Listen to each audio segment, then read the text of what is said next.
बिस्मिल्लाहिर्रहमानिर्रहीम। अस्सलाम वालेकुम नाज़रीन। मेरे यूट्यूब चैनल पर खुश आमदीद कहता हूँ और आप तमाम दोस्तों से ये गुज़ारिश करूँगा कि मेरे चैनल को ज़रूर सब्सक्राइब करें, लाइक करें और वीडियोज़ को दोस्तों के साथ शेयर भी कर दिया करें। आज 2 छोटे-छोटे मौज़ूआत हैं, उन पे डिस्कस करना चाहता हूँ। एक तो नर्सेज़ का जो मामला है, डीएचक्यू अस्पताल के नर्सेज़ का जो मामला इस वक़्त चल रहा है, वो इस वक़्त जो है थोड़ा-सा हाइप पकड़ गया है और नर्सेज़ ने वज़ीर आला पंजाब मोहसिन नकवी के दफ्तर के दरवाजे पर धरना देने का ऐलान कर दिया है। दूसरा, कल एक सरदार बहादुर खान सियड़ और मलिक गुलाम हैदर थिंद साहब की जो है एक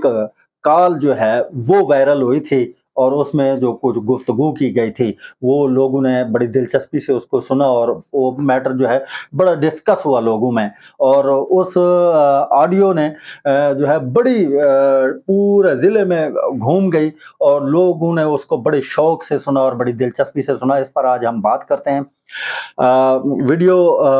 आखिर तक ज़रूर देखिएगा और सुनिएगा भी और फिर एक मर्तबा वही गुजारिश है कि चैनल को ज़रूर सब्सक्राइब कीजिएगा और अपने दोस्तों को भी बताइएगा।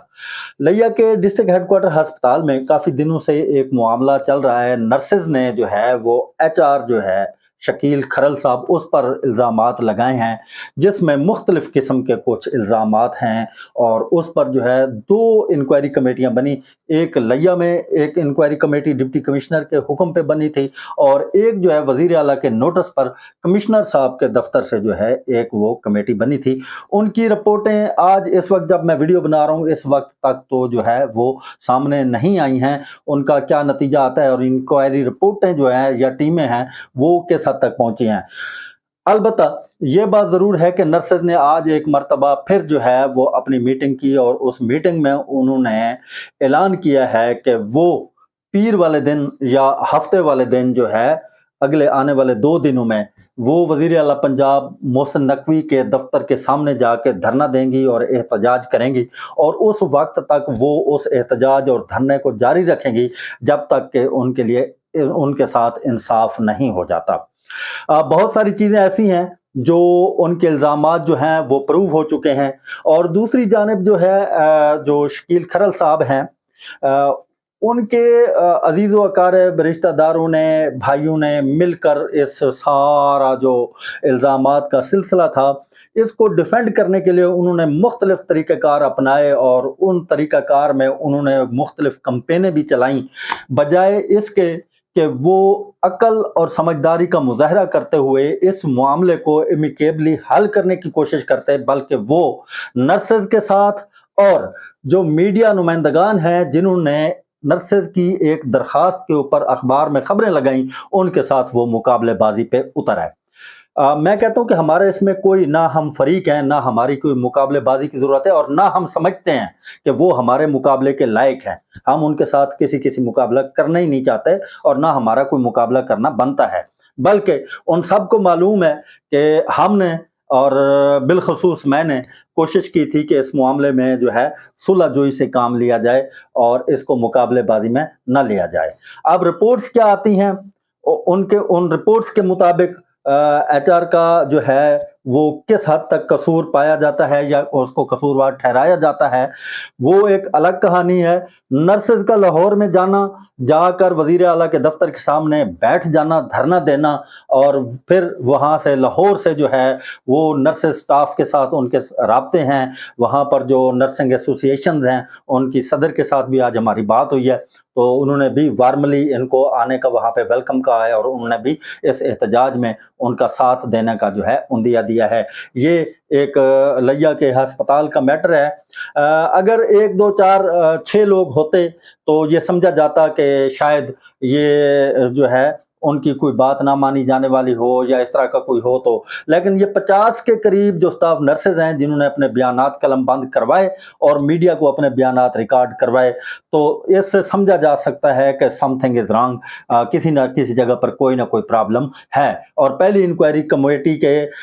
जो हमारे पास जो मालूमात हैं जो हमें मिली थी और जिसकी हमारे पास रिकॉर्डिंग्स भी मौजूद हैं उसके मुताबिक जो है उन्होंने भी एचआर को कसूरवार ठहराया था। कल ایک جو ہے وہ کال ریکارڈ جو ہے آڈیو لیک آج کل بڑا سیزن چل رہا ہے، بہت ساری آڈیو جو ہے وہ کالز ریکارڈ جو ہے وہ لیک ہو رہی ہیں اور وہ پبلک میں سامنے آ رہی ہیں۔ لیا میں بھی کل اسی طرح ہی ہوا، سردار بہادر احمد خان سیڑ اور ملک غلام حیدر تھند کی جو ہے مبینہ گفتگو کو وائرل کیا گیا۔ اس پر کل غلام حیدر تھند صاحب کے صاحبزادے نے ایک پریس کانفرنس کی اور انہوں نے کہا کہ مجاہد حسین نامی نواں کوٹ کا ایک لڑکا ہے اور وہ ممیکری کرتا ہے، وہ پیروڈی کرتا ہے، اور اس نے ملک سردار بہادر خان سیڑ کا جو ہے وہ نمبر ملا کے غلام حیدر تھند صاحب کی آواز میں اس نے گفتگو کرتے ہوئے یہ ساری باتیں کی ہیں، جس میں اس نے مجید نیازی صاحب کے لیے بھی نازیبا الفاظ استعمال کیے، سردار شہاب الدین خان سیڑ کے بارے میں بھی۔ تو اس پر حیدر تھند صاحب کے صاحبزادے نے ڈائریکٹلی الزام لگایا اویس سیڑ پر، ٹونی خان پر، کہ جی یہ اس نے ڈاکٹر حبیب جگوال کو کہہ کے جان بوجھ کر یہ جو ہے پیروڈی میکری جو ہے وہ تیار کروائی ہے اور ہمیں خراب کرنے کے لیے اس نے یہ وائرل کی ہے۔ چونکہ اس لڑکے نے اعتراف جرم کر لیا تو ہم نے اس کو کھلے دل سے معاف کر دیا، اور یہ بڑی عجیب سی بات ہے، فوری طور پر بندہ پکڑا بھی گیا، سامنے بھی آ گیا، اعتراف جرم بھی ہو گیا اور سارا کچھ ہو گیا، بات دفعہ مٹی ہو گئی۔ اور میں نے اویس سیڑ سے اس بارے میں جب بات کی تھی، ان سے میں نے پوچھا تھا کہ جناب یہ ڈائریکٹلی، انہوں نے کہا جی یہ ایک تو کوئی ویلیویبل بات نہیں ہے،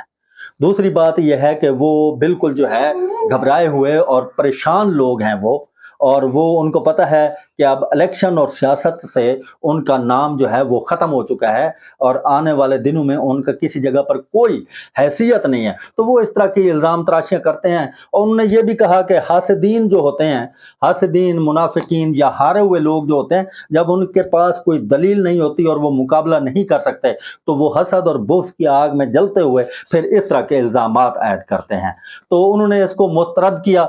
جبکہ دوسری جانب انہوں نے یہ الزام لگایا۔ یہ موضوعات چل رہے تھے، اور اگر شہاب الدین کے الیکشن کیمپین کو دیکھا جائے، پہلے تو یہ بھی نہیں پتا کہ الیکشن ہوں گے 14 مئی کو یا نہیں ہوں گے، یا پھر دونوں الیکشن جو ہے وہ اکٹھے ہوں گے اور اس کی صورتحال کیا ہوگی۔ الیکشن سے پہلے جو ہے یہ صورتحال ہر جگہ پہ پیدا ہوتی جا رہی ہے۔ اختلاف رائے کا سبھی کو حق ہے اور انہوں نے اپنا حق استعمال بھی کرنا ہے، اور یہ اسی طرح نظام چلتے رہتے ہیں۔ اپنا اور اپنے بچوں کا بہت زیادہ خیال رکھیے گا۔ اللہ نگہبان۔